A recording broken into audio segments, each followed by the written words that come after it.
Hello everyone, so as you probably have read by the title, this video is about me attempting Unsurpassable Z's ParCore challenge in Stardew Valley. Okay, well, jumping right into it. The maze is split into a total of 6 sections. The first section is made up of a couple of blocks shaped in the shape of a maze. You have to maneuver through the blocks without getting slowed down. The second section is a giant mass of pink office chairs. You have to maneuver through them without hopping into the wrong section. You can pick them up, but it'll also slow you down to have to clear them from your inventory. Now, the third section has 3 separate ways to go. You can either walk through all the gates by yourself, or pick up the horse and go through the long way with grass. But what I found out is you can also go through the gates with your horse, and it is a lot faster because you can open gates on top of your horse.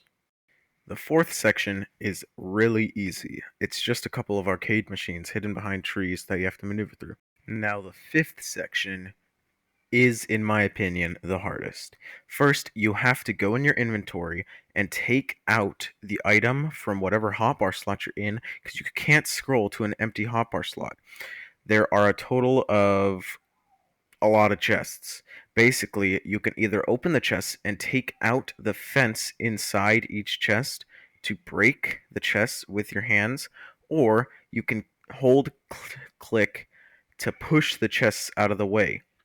But at the very end, the 3 chests get in your way, and you'll have to push that one last one a couple more times. So that's why I open up that chest, take out the fence, and break it instead. And finally is the 6th section. This section gives you an iron, axe, and pick. There is some wooden fences lined up with some iron fences. You have to swap alternatively in between the pickaxe and the axe to break the wooden fences and the iron fences. Also, some of them have torches on them, so you have to click multiple times to break them. And after you do that, you've beat the maze. Now, I had started to try it multiple times to try and get the right route before I had actually started recording my time.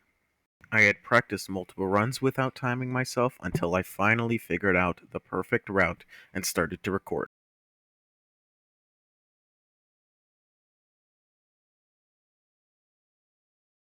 Now, the first one wasn't all that bad, except for the fact that I slipped up a bit on the chairs at the beginning, which cost me quite a bit of time.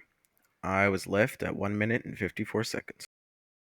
The second run was a little bit better. I had actually gotten through the chairs well this time, but I had slipped up a bit at the horse section.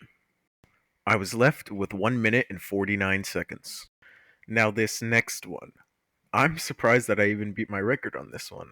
I had messed up throwing away the chairs, and I had messed up at around the horse part because I kept breaking the fences instead of opening the gates. Yet I still beat my record, and I got 1 minute and 46 seconds.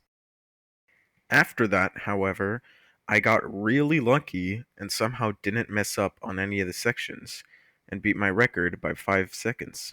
My new record remained at 1 minute and 41 seconds. My next run, however, was my first failed attempt, and because of that, Live Split sort of messed up, which caused me to get frustrated, which also caused me to fail a lot more. After I had calmed down, I attempted another run and beat my high score by 1 second. After I had gotten that high score, I decided to do a couple more before I finally decided to go with 1 minute and 38 seconds because I wasn't about to spend the rest of my life on this.